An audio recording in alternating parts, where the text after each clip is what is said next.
Bueno, ya la tenemos, comparto pantalla.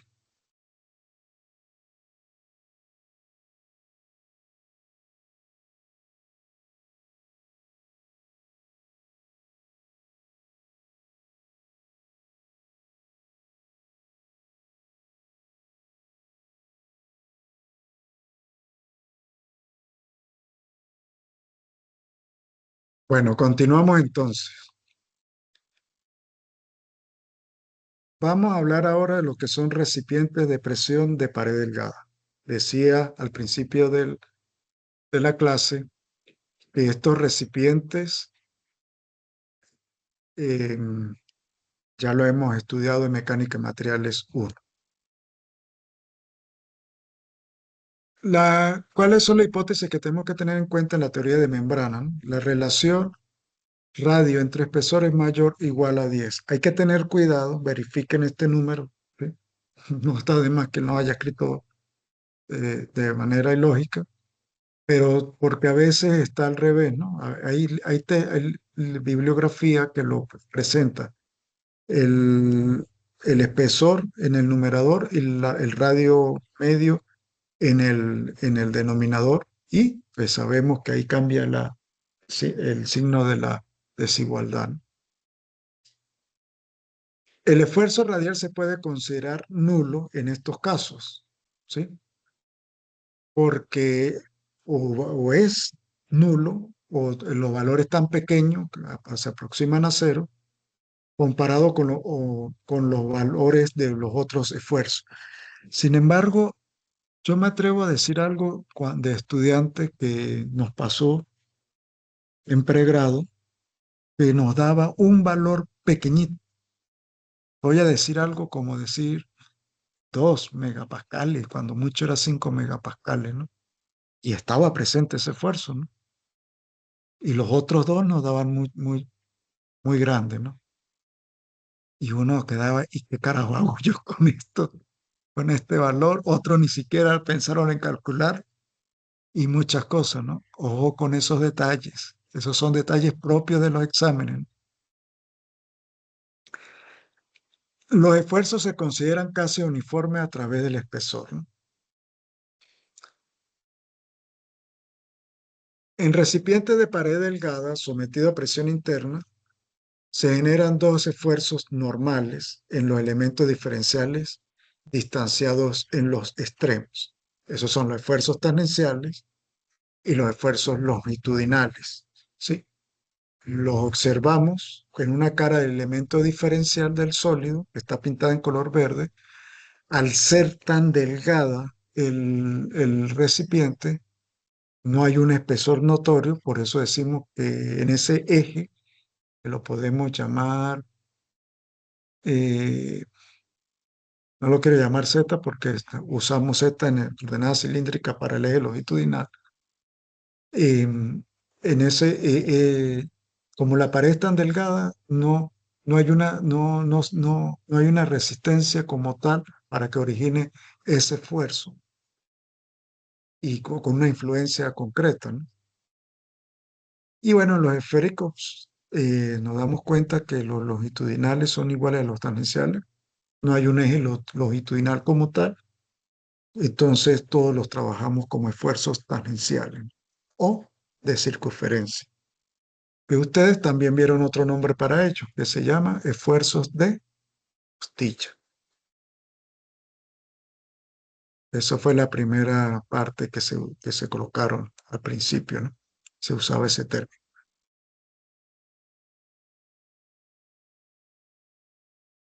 Entonces, teniendo esto presente, visualizamos, decimos que el esfuerzo radial podemos considerarlo nulo porque casi siempre se aproxima a cero, si no da cero, o comparado con los valores de los otros esfuerzos.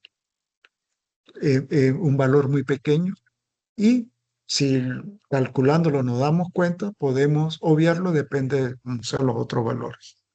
O simplemente nos damos cuenta, vamos a suponer, para que ustedes entiendan lo que dejé en el aire. El esfuerzo radial me da 2 megapascales. El esfuerzo tangencial me da 100. Estoy inventando números, ¿sí? De manera discordante.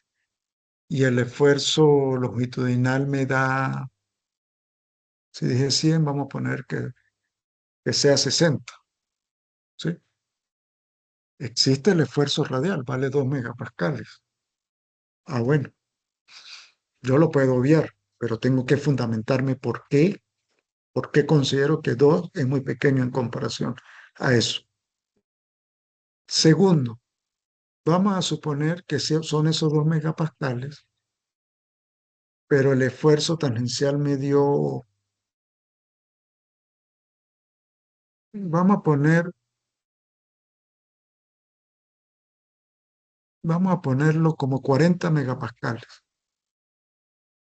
Y digamos que el esfuerzo longitudinal dio 10 megapascal. Hay que tener cuidado. Puede ser que hay que revisar nuevamente si estamos trabajando bien como recipiente de pared delgada o estamos trabajando mal porque se trata de un recipiente de pared gruesa. Esos son los detalles que hay que tener en cuenta para tomar criterios de análisis en un caso de que suceda. Bueno, en el análisis que aprendíamos en mecánica de materiales 1, tomamos una porción longitudinal de un recipiente cilíndrico, ¿sí? Hacíamos el corte de manera longitudinal, el eje más largo, el que de todo el cilindro, para observar lo que sucede allí. Entonces tenemos la influencia de las presiones internas que origina ese esfuerzo longitudinal, porque a lo que usted abomba los cachetes, vamos a poner el ejemplo de los cachetes, y como nadie nos está viendo, no hay ningún problema de que lo hagamos en su casa mientras yo estoy hablando, abombe los cachetes. Hay una presión interna uniforme que va a hacer que todo se alargue. Eso nos está indicando que todos los esfuerzos que se están originando en la mejilla es, y bueno, en la parte interna de la mejilla, son esfuerzos de atracción, o sea, esfuerzos de tensión.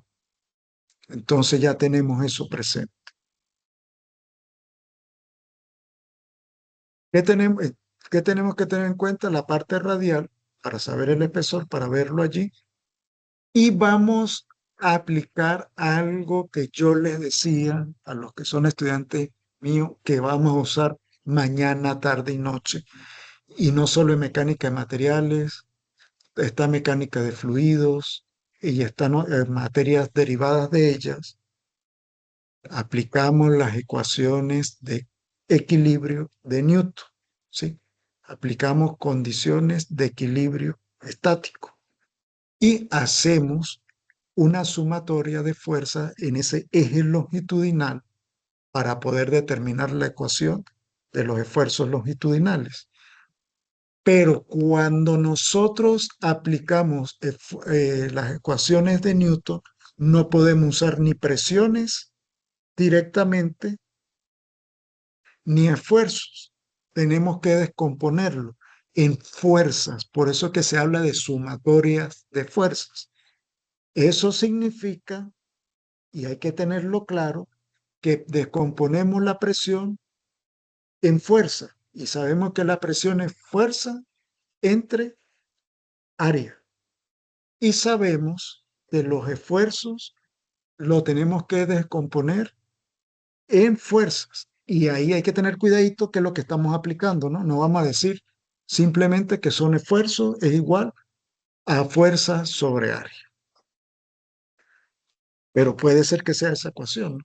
Lo que sí tenemos que tener claro a estas alturas de la vida, ya después de que hemos visto mecánica de fluido, mecánica racional, estamos ya finalizando en la parte de materiales, de mecánica de materiales, el sólido, es la diferencia que hay entre presión y esfuerzo.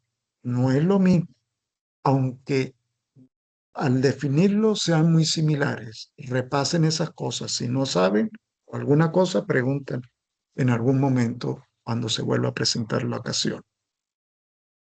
Pero observemos que como estamos trabajando hicimos un corte longitudinal, eh, las presiones son en las tapas, ¿sí? Eso significa que voy a multiplicar por el área, es pi por el radio al cuadrado, por eso se puso este dibujo acá, ¿no? ¿Y qué radio vamos a usar allí? Bueno, todo dependerá del tipo de cilindro. Estamos hablando de pared delgada, sería el radio interno, ¿no? ¿Sí? Depende también de las medidas que tenga y otras cosas, trabajamos con el radio medio, pero generalmente el radio interno. Y luego tenemos que tener en cuenta que como es ese longitudinal, el área donde estamos aplicando los esfuerzos no es el área de la sección transversal, sino longitudinal. Y descomponemos como nos enseñaron en cálculo, ¿sí? Que decíamos 2pi por el espesor por el radio, ¿sí? Ojo con ese detalle. Y les recuerdo que eso se vio en mecánica de materiales 1. Entonces, de esto podemos despejar cómo encontramos el esfuerzo longitudinal y tenemos la ecuación aquí expresada, considerando que esa presión P es la presión interna que actúa dentro del cilindro, ¿sí? De manera similar, vamos a desarrollar la ecuación del esfuerzo tangencial. Yo vine y le coloqué T mayúscula y a mí me gusta usar este minúsculo. Por eso me quedé callado un momento, que no le veía forma. Déjeme, si le puse T mayúscula. A mí me gusta usar T minúscula para esto. Y al hacer un corte longitudinal en el recipiente, volvemos a aplicar las ecuaciones de equilibrio de Newton para que se cumplan esas condiciones de equilibrio y tenemos que tener en cuenta que vamos a trabajar no con las áreas de la, de la, de las tapas que están perpendiculares a la sección transversal, sino de la sección tangencial. Por eso que se le llama el esfuerzo tangencial, esfuerzo de circunferencia, ¿no? Entonces lo tenemos dibujado porque es el esfuerzo tangencial, ¿no? Déjeme colocarle acá porque no me está marcando. Yo con eso que está allí. Y bueno, despejamos en ese caso el esfuerzo tangencial de la ecuación de equilibrio que hemos aplicado en el eje longitudinal. Voy a pasar a la diapositiva anterior. Fíjese que el esfuerzo longitudinal es la mitad del esfuerzo tangencial, como nos enseñaba el profesor de Mecánica de Materiales 1. ¿Sí? Y ahí queda en evidencia de que generalmente el esfuerzo tangencial es mayor que el esfuerzo longitudinal y en el caso de recipientes cilíndricos cerrados, de pared delgada, el esfuerzo tangencial es el doble del longitudinal. Recordemos que si el cilindro está abierto, la componente longitudinal desaparece y queda dominando el esfuerzo circunferencial o tangencial. Este es un caso típico de las tuberías con extremos libres, que no están tapadas. Y si están tapadas, después de varios kilómetros de un lado y de otro, ¿no?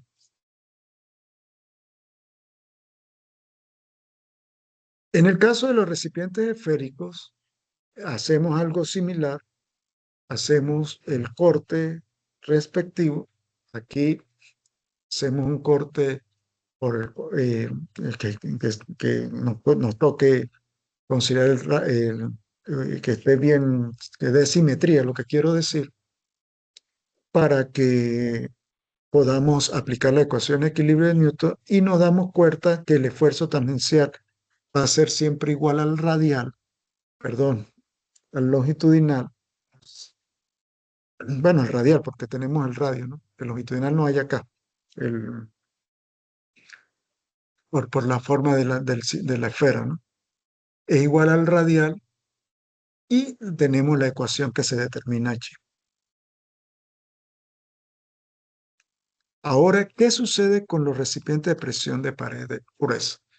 Nos olvidamos la teoría de membrana, entramos al modelo de Lamé y tenemos que tener en cuenta muchas cosas. Primero, podemos aplicar las ecuaciones de Lamé siempre y cuando el material sea isotrópico, homogéneo y continuo. Exista elasticidad lineal, el estado sea axisimétrico. Eso significa que tanto la geometría, las cargas y las condiciones de borde son invariantes respecto a rotaciones alrededor de un eje. Y eso en un cilindro sucede, ¿verdad? Y más aún en una esfera, pero en un cilindro sucede porque si usted tiene el cilindro en la mano y lo cambia de posición y todo lo demás, ¿sí? Vemos que mantiene su geometría, las cargas siguen siendo aplicadas igual si usted no va a alterar nada de ello y las condiciones de borde, mientras la mano suya no afecte en ningún sentido, siguen siendo las mismas. Esto implica matemáticamente que no existe variación en la dirección circunferencial. Repito nuevamente, el hecho de que haya un estado axisimétrico implica que matemáticamente no existe variación en la dirección circunferencial. ¿Y qué carajo me está hablando el profesor en este momento? Bueno, ¿se acuerda de las ecuaciones de compatibilidad que eran con derivadas parciales, que son las mismas ecuaciones cinemáticas? ¿Sí? Derivábamos los esfuerzos con respecto a las componentes X, Y, Z. Si estamos trabajando en coordenadas cilíndricas, sería con respecto a la radial, a la tangencial y a la longitudinal. Bueno, con respecto a la tangencial, que es con respecto a tita, no existe variación. Y eso es importante, ¿no? Otra hipótesis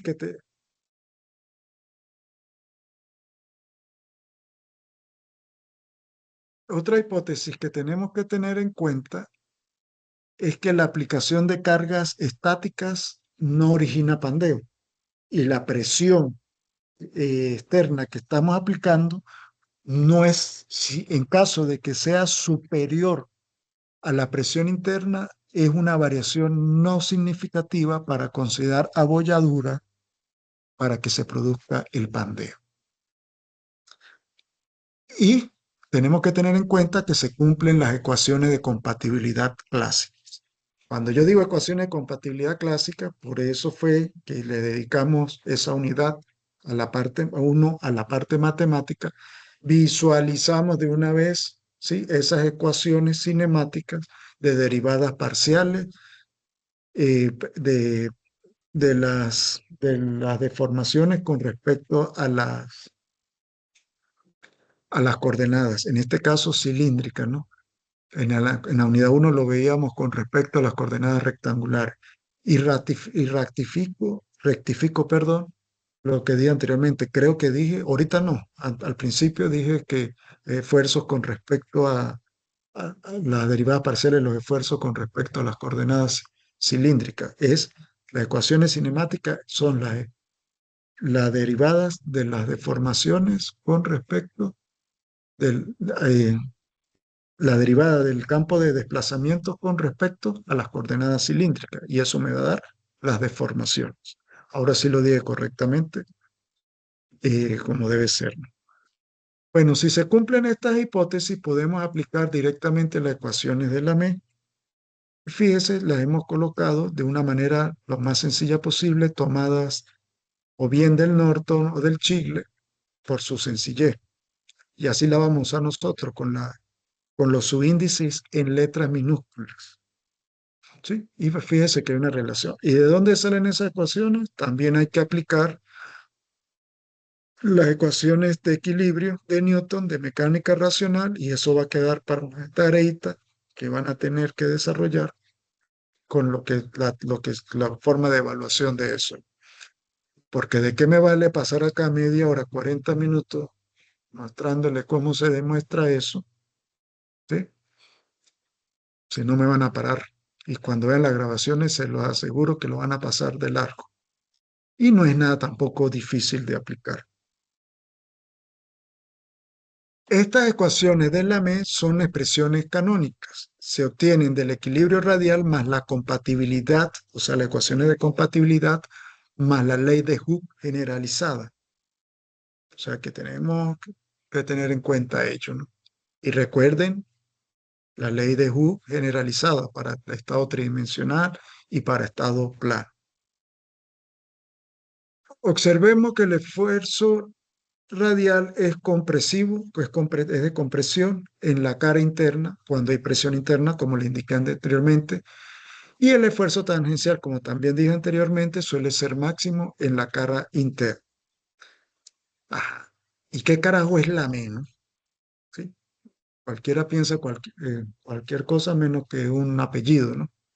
Bueno, este señor fue un profesor en una escuela politécnica de Francia y en la Escuela de Minas de París, y fue miembro de la Academia de Ciencias y un contribuyente clave a la teoría de elasticidad, que es lo que aplicamos en mecánica de materiales 2. Entre esas cosas existe el sólido elástico de Lamé, que es algo que pueden ver más adelante si desarrollan estudios de posgrado. Hace bastantes énfasis en la aplicabilidad de las coordenadas curvilíneas, ¿sí? Y entre las curvilíneas tenemos las cilíndricas, e introduce un concepto novedoso en su tiempo, que es el coeficiente de Lamé, los coeficientes de Lamé, las soluciones de equilibrio para cilindro y esfera sometido a presión, es lo que llamamos ecuaciones de Lamé. Y él tiene que ver mucho con la transferencia de calor, o sea que ustedes en algún momento también tuvieron que haber visto algo, si ya vieron transferencia de calor, eh, para lo que es el transporte y conducción de el calor. Y lo más importante que tenemos que tener en cuenta, que no le podemos oír, que eso no es solamente puro en recipiente de pared gruesa, hizo muchas contribuciones que dieron base a lo que hoy conocemos como el método de elementos finitos. Se me fue donde estoy aquí. Dejé esto aquí colocado. Bueno, ¿cómo es la distribución de esfuerzo en los recipientes de pared gruesa? Ojo con esto porque esto va para la tarea con la definición de la aplicación de la ecuación. ¿Sí? ¿Qué es lo que se va a hacer en la tarea? En una parte, en uno de los ejercicios, hacer la distribución de esfuerzos en MACAD, ¿sí? Que le muestre esto que está acá. Lo que es las flechitas que apuntan para dar que es curvilínea y definir esa ecuación. Eso es lo que voy a buscar para que ustedes aprendan allí. Eso es muy importante. Entonces, fíjense que en el lado izquierdo tenemos la distribución de esfuerzo tangencial, ese sigma sub t, ¿sí? Considerando que la presión externa es igual a cero. ¿Y por qué es igual a cero la presión externa? Ahorita hablamos de ella. Y la presión interna es mayor a cero, y vemos que el esfuerzo tangencial ocurre, el mayor valor máximo, este que está acá, déjenme salirme un momento de acá para poderlo marcar, acá en esta punta donde está el láser, ocurre en la fibra interna del recipiente, ¿sí? De manera similar, está la distribución de esfuerzo radial en el lado derecho, en el cual la distribución de esfuerzo es algo similar porque el máximo valor de esfuerzo radial sucede también en la fibra interna, ¿sí? Bajo las mismas condiciones que nombré anteriormente de las presiones. Esto quiere decir, y es importante, si lo estamos viendo en un gráfico, entendemos matemáticamente que si en la fibra interna, que es circular, ¿sí? Si la estamos viendo en sección transversal como está allí, ocurre los valores máximos, quiere decir que si está bien construido y depende y está sometido a pura presión interna, los recipientes de pared gruesa fallan internamente. O sea que no lo podemos ver. Y bueno, Todavía no podemos definir si una caldera es pared gruesa o pared delgada. Podemos investigarlo. Eso es lo que quiero, ¿no? Que investigue.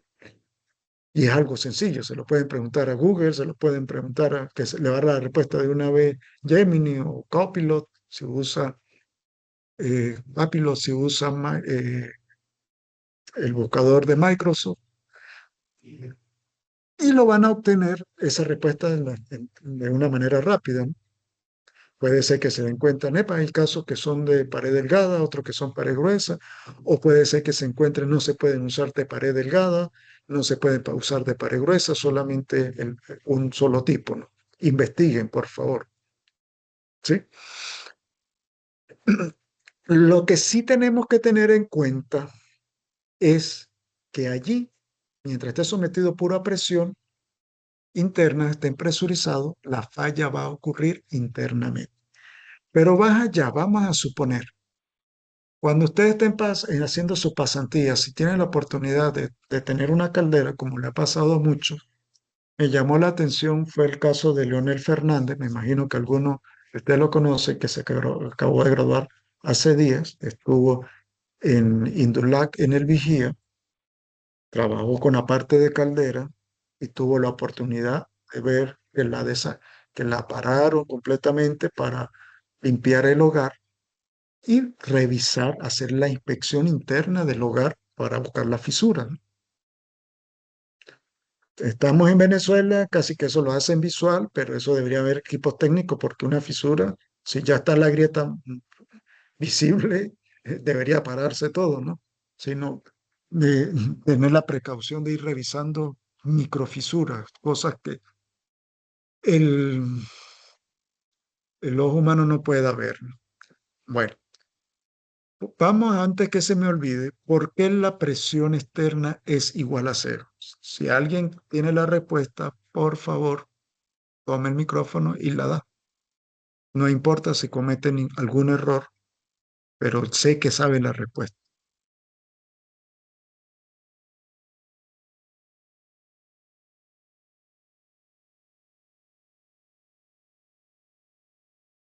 Bueno, porque lo más obvio, habría que ver el contexto donde lo saqué, pero cuando está así, se lo especifica así, es porque es la presión manométrica, ¿no? Estamos trabajando a través de un manómetro, está colocado allí y mide no es la presión barométrica como tal, sino manométrica. Antes de continuar, recordemos que el esfuerzo tangencial, ¿sí?, o circunferencial es el más importante, donde se encuentra el mayor valor en la cara interna, y por eso tenemos que recordar que es el que gobierna el dimensionado contrafalla por tracción. En el caso del esfuerzo radial, es consecuencia directa de la presión y transmite presión hacia adentro del sólido,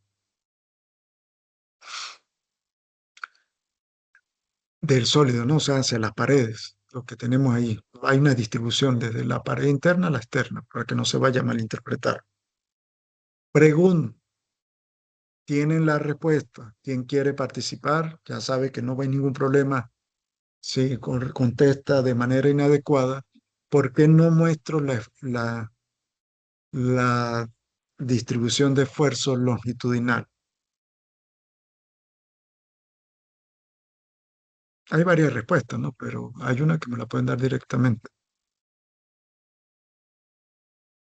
Ya lo dije hace rato.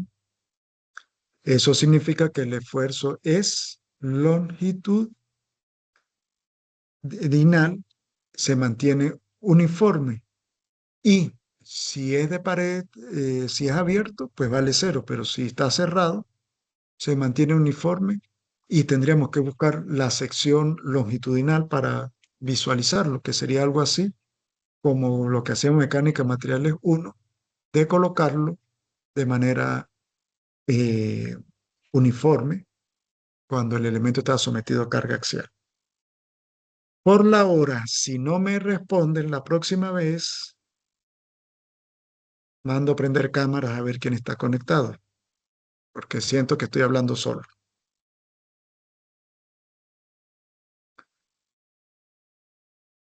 Tengamos en cuenta unas observaciones importantes.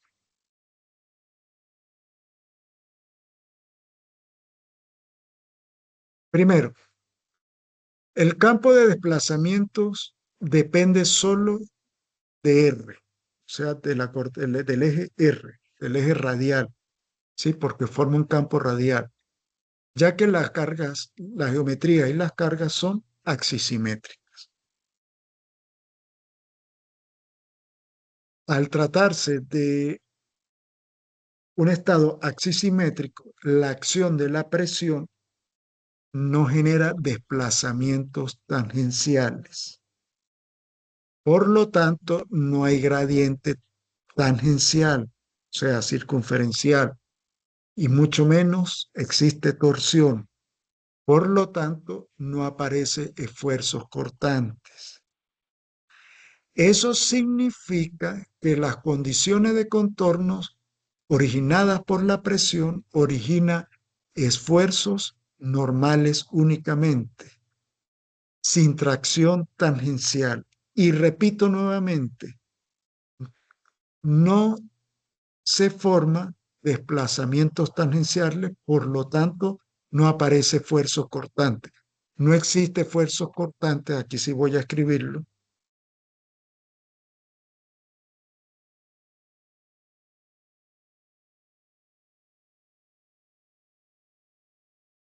RSUL, el otro, el etita. Estos esfuerzos no existen. Esto nos indican algo y conteste. ¿Qué nos indica si todos estos esfuerzos valen cero y solamente existen los esfuerzos longitudinales, los esfuerzos tangenciales y los esfuerzos radiales?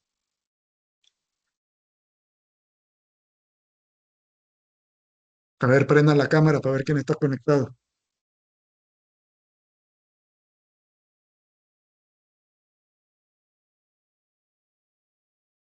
Verga, Alexander, lo paré en tres patadas. La caligüeva que lo separó de la cama se le nota.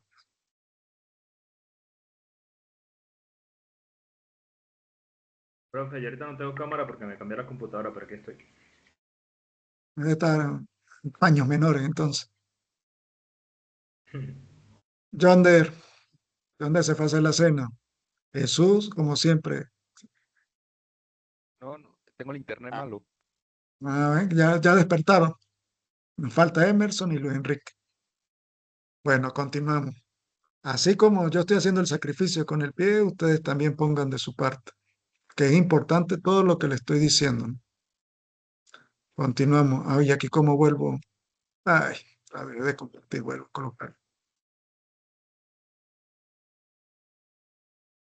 Quería volver directamente y no pude. Bueno, señores, si esto vale cero, los esfuerzos cortantes, significa, primero vamos a verlo de otra manera. La presión, si el cilindro de, eh, si el cilindro, sin importar si es pared delgada o pared gruesa, está sometido únicamente a presión interna, y es la mayor, por si acaso hay presión externa, va a originar solamente esfuerzos normales, que se llaman longitudinal, radial y tangencial. Si no existe esfuerzo cortante, significa que estos tres señores, que son esfuerzos normales, sigma su L, sigma R y sigma su T, son esfuerzos principales. Son esfuerzos principales. Y ya lo estamos demostrando por qué, ¿no? Continuamos entonces. Según la hipótesis de Lamé, existe un estado de esfuerzos únicamente radial y tangencial, ¿sí? Pero según sea el caso de estudio, pueden originarse los esfuerzos longitudinales. Es una manera muy global de decirlo, ¿no? Y ya sabemos que es cuando están los cilindros completamente cerrados, en el caso de que sean cilíndricos, ¿no? Pero en esférico no lo hay. Epa, ¿y qué sucede con los recipientes de pared gruesa esférico, ¿no? sí existen. No son muy comunes porque aparte debe ser bastante costoso fabricar algo con esas dimensiones, ¿no? Continuamos. Bajo carga de presión positivas, el esfuerzo radial es a compresión. Ya lo dijimos, ¿no? Si consideramos la presión positiva, los esfuerzos radiales se consideran a compresión. Si el cilindro es infinitamente largo y cerrado, o sea, como si fuese una tubería, pero cerrado en sus extremos, podemos estudiar, analizarlo como un estado de formación plana. Ojo con eso. Pero si el cilindro es finitamente largo y abierto, que es el caso de la tubería, se puede estudiar como un estado de esfuerzo plano. Ya estamos aprendiendo detalles que tenemos que tener en cuenta si tenemos que pasar de un estado tridimensional a un estado plano y cómo lo podemos definir, si con esfuerzos o con deformaciones.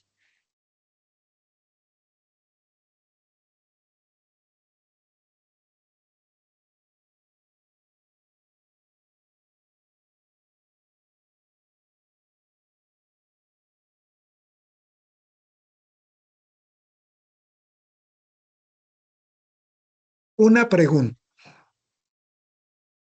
porque ustedes saben la respuesta, pero se lo aseguro que esto sí no, ni menos van a participar en el responderla, pero saben la respuesta, ¿no? Pero no saben que esa es la respuesta, lo que quiero decir, pero la voy a aprovechar. ¿Qué sucede si la presión externa es igual a la presión interna en un recipiente? Obtenemos algo que definimos en la primera unidad que se llama un campo hidrostático uniforme de esfuerzos. ¿Se acuerda cuando hablamos de la desviador hidrostático y de la otra componente de los esfuerzos? ¿Sí? Trabajamos con esfuerzo medio y decíamos que eran dos componentes, una de esas es el desviador y, y el otro tiene otro nombrecito. Entonces, ya vemos por qué es importante conocer eso. Y recuerden que en uno de los ejercicios, creo que es esta la componente que se le pide determinar en la guía que yo les facilité, ¿no? Entonces, es importante para ir entendiendo esas cosas y que ustedes comprendan que quiero que estudien esto con la finalidad de que sí lo vamos a aplicar. Por lo mínimo, entender cuando yo diga que es un desviador de esfuerzos, que es un campo hidrostático, ustedes visualicen en su mente, ah, es por esto y por esto, y ah, eso es lo que origina esto. Ajá. Y de repente a alguien se le ocurre, profe, yo entiendo completamente bien lo que usted está diciendo, pero ¿cómo se ve eso? Y si sienten la curiosidad, por mí no hay ningún problema de explicarles qué es lo que sucede allí más internamente, profundizar un poquito más. Mientras tanto, no voy a perder tiempo ni neuronas en hecho, ¿no? Bueno, podemos tomar en cuenta este último tema para finalizar por hoy, lo que es esfuerzos cortantes en cilindros y esferas. Parémoslo ahí antes de continuar. Profesor, usted dijo que si un recipiente está sometido a presión, solamente a presión interna, a la presión interna, eso va a originar únicamente esfuerzos normales. Y acabó de decir que esos esfuerzos normales, debido a que no hay desplazamientos tangenciales, esos esfuerzos normales, longitudinal, tangencial y radial, son los esfuerzos principales. Y ahora viene a comenzar a decirnos que hay esfuerzos cortantes en cilindros y esferas, sí los hay. Y no importa si son de pared delgada o de pared gruesa. pero ocurren en un plano distinto al plano donde ocurren los esfuerzos principales. Y muchos autores de libros como el de Mecánica de Materiales de Viran Josto lo definen como esfuerzos en el plano, o sea, para hablar del plano principal, y esfuerzos fuera del plano, ¿sí? En esa rotación de ejes que hacemos para cualquier otra orientación. Eso significa que los esfuerzos cortantes se van a presentar en planos distintos a los planos principales, que es donde ocurren los esfuerzos principales. Y esos esfuerzos cortantes también van a tener un valor máximo. Ese valor máximo que se encuentra ocurre a 45 grados de los esfuerzos principales.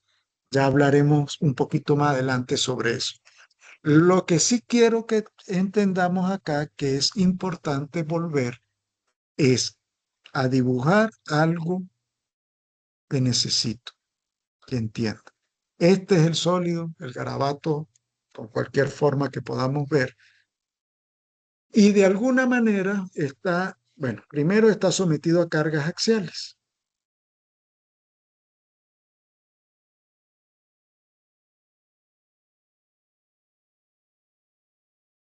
Acá no vamos a decir que cargas axiales, no digamos así, perdón, vamos a decir a solicitaciones exteriores, ¿sí? Solicitaciones quiere decir cargas, lo que involucra cargas y otras cosas, como los apoyos, él está debidamente apoyado, ¿sí? Y bueno, llamemos a esta F1, esta F2, esta F3, F4, F5, F6.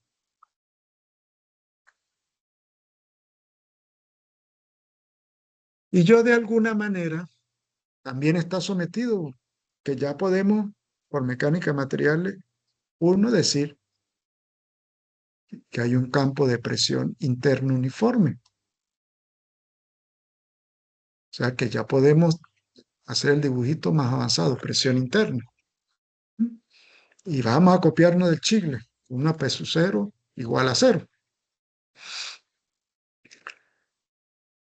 Y resulta que ya tenemos la capacidad de determinar los esfuerzos críticos, porque hay cosas de esas que vimos, perdón, una sección crítica del elemento, porque en mecánica de materiales 1 hablamos de hecho en cierta medida.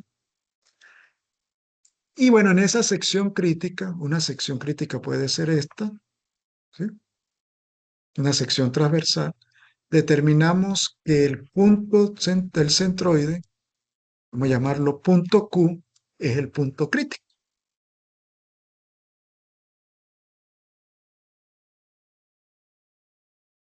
Y recuerde que le echamos serrucho por un lado, serrucho por el otro lado, hasta que envolvimos ese punto crítico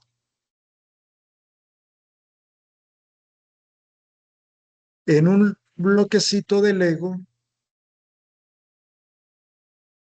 que llamamos elemento diferencial de sólido. Ese señor,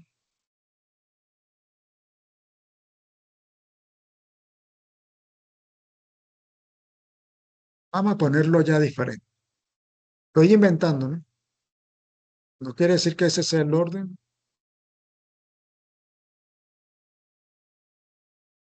Vamos a ponerle, porque yo no le puse tita, sino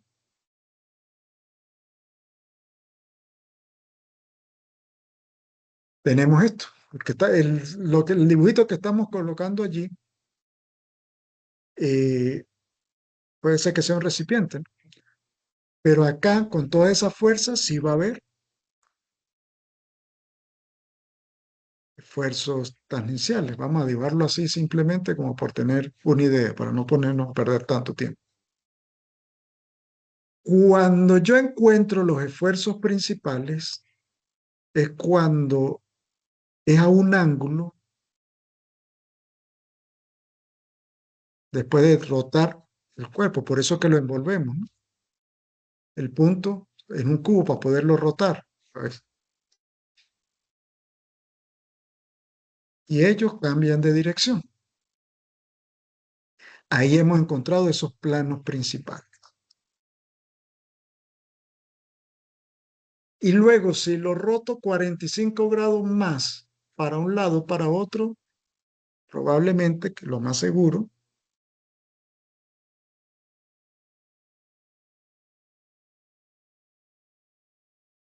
¿sí?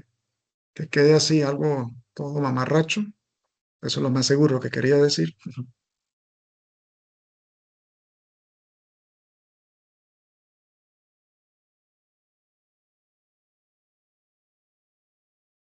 Es el plano de los esfuerzos cortante máximo. Muy bien. Eso solamente para visualizar en forma general. Lo único que tenemos que tener en cuenta acá es que cuando estamos hablando de recipiente, solamente estamos considerando la carga estática el efecto que produce la presión interna como la única carga estática que está siendo aplicada.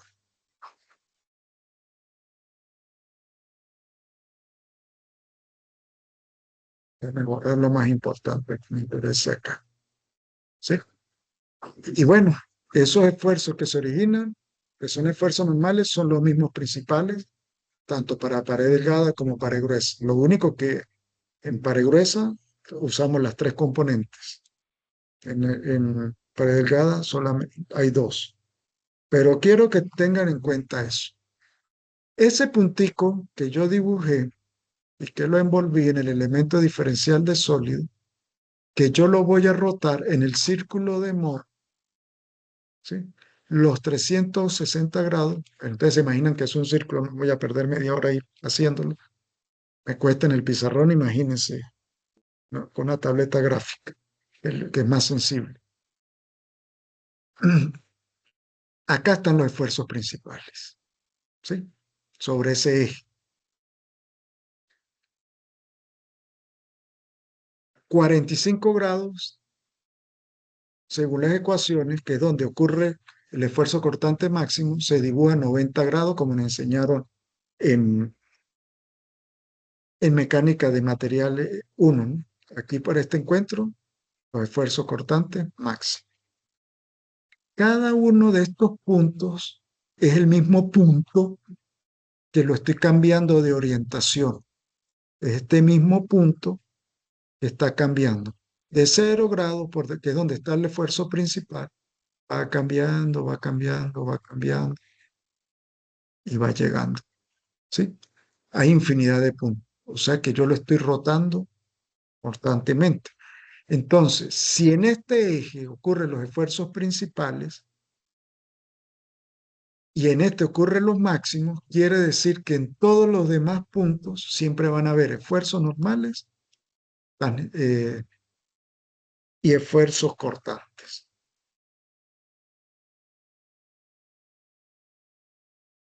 Otra cosita para continuar es lo siguiente. En mecánica de materiales 1, aprendimos a dibujar el círculo de Moore dándole un estado tensional de esfuerzo. Entonces encontramos que por acá en este punto era la cara perpendicular al eje X, por acá la cara que es perpendicular al eje Y. Algunos profesores nos enseñan a colocarlo en letra mayúscula. Unimos donde corte, que no me quedó bien, es el centro. Y con esto y un compás que no me va a quedar bien, que tengo un círculo. ¿Sí? Y para nosotros determinar los esfuerzos principales, medíamos desde esa línea hasta acá abajo. Porque, repito nuevamente, acá es donde visualizamos los esfuerzos principales. En este caso es este punto, vamos a ponerle otro color. Y en este caso otro punto. Bien, continuamos con la clase.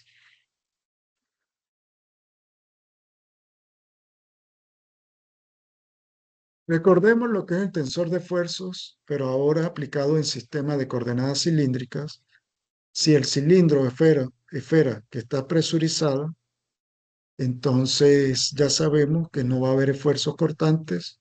El tensor de esfuerzos quedaría definido como lo tenemos acá: esfuerzo radial, esfuerzo tangencial, esfuerzo longitudinal, ¿sí? Puede ser que esa sea la configuración, ¿sí? Recordemos que esos valores pueden ser máximos. Uno de ellos va a ser el máximo y el que vamos a considerar sigma sub 1, para decir que el esfuerzo principal 1, y el que sea menor, el esfuerzo principal 3, y el intermedio, por descarte, el esfuerzo principal 2. Pero tengamos en cuenta que esta matriz del tensor de esfuerzo es una diagonal y no existen esfuerzos cortantes naturales. Ya las razones lo explicamos. Sin embargo, se repite nuevamente, la carga es normal a la superficie. El problema es axisimétrico. Las derivadas de los desplazamientos con respecto a la componente tangencial es cero. Eso significa que todas las componentes que lleven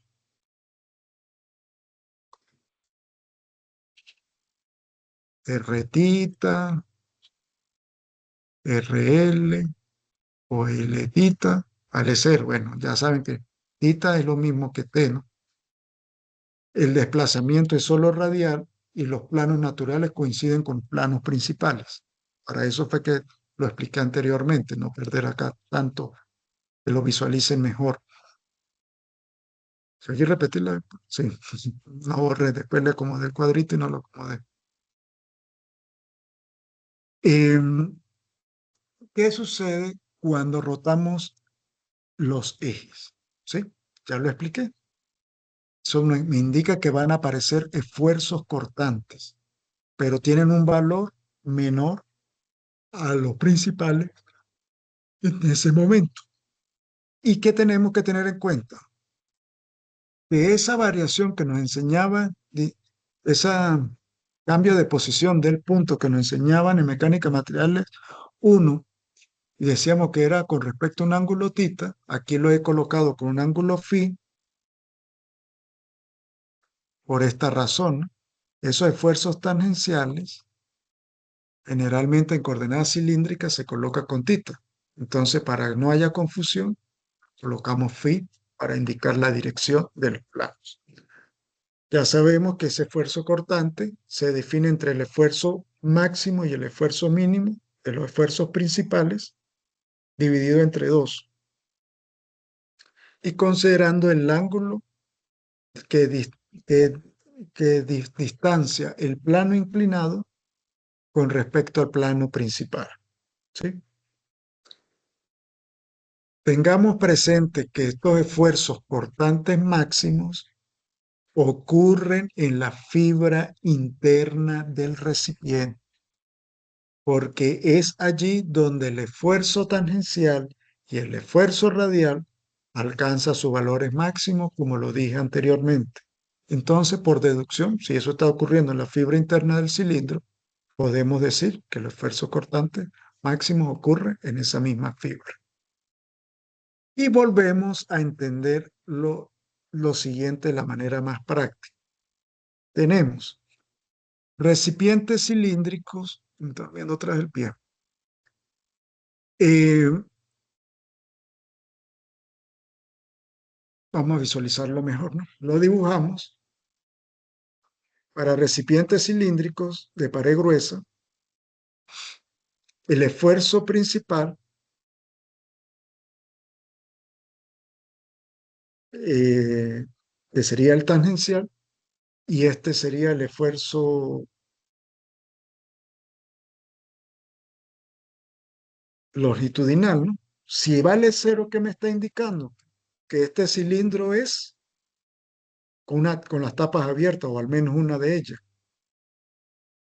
¿sí? Si estamos trabajando con los tres cilindros. Si es pared cerrada, eh, y sabiendo que la presión interna es mayor que lo demás, este tiene que estar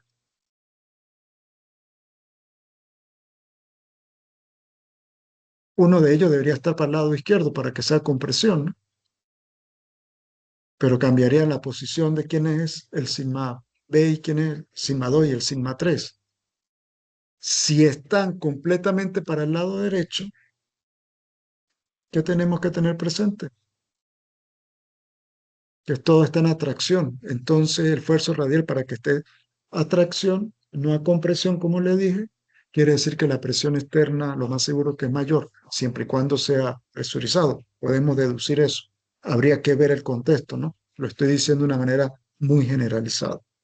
Lo que sí hay que tener en cuenta es que a los 90 grados en el círculo de Moore encontramos el esfuerzo cortante máximo y que hay dos cilindros internos que podemos considerar uno de ellos para el caso de pared delgada, si es que estuviésemos trabajando con ello, ¿no? Y en recipientes esféricos, fíjense que el esfuerzo, el esfuerzo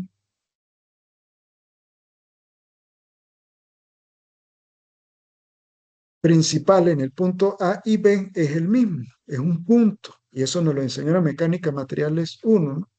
Que la representación física de eso es cero.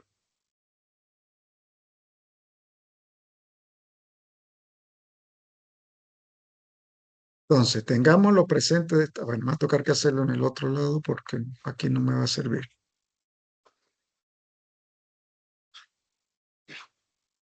Bien derecho que me quedó. Si estamos hablando de cilindro esférico, el esfuerzo tangencial es igual al esfuerzo radial. Significa que tenemos un punto. Esa es la representación en el círculo de Moore, ¿sí? Independientemente si es pared delgada o pared gruesa. Si aparece el esfuerzo longitudinal en un esférico, va a tener algún valor, ¿no? Y vamos a ver qué sucede allí, por qué nos ponen eso. Me está indicando que es cero. ¿Por qué sucedería eso? Bueno, lo estamos viendo de una manera más amplia y generalizada, ¿no? Estamos indicando que de alguna manera no es que no existe, sino que se anula y habría que ver el contexto para analizarlo. Eso significa, o sea, lo estoy intentando visualizar así. Si ustedes tienen la esfera tiene, o sea, es completamente la misma distancia para un lado y otro, y habría que ver el contexto por qué ese esfuerzo longitudinal lo están tomando cero en el Viren-Johnston, ¿no? Porque yo no lo dibujaría en ese sentido, pero lo están dibujando y existe.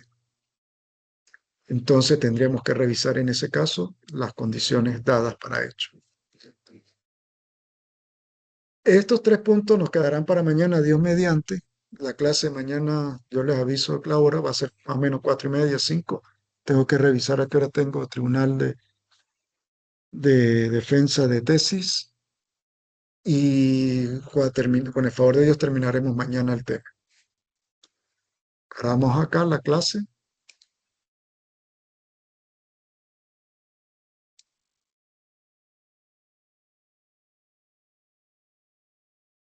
Pueden prender la cámara, por favor.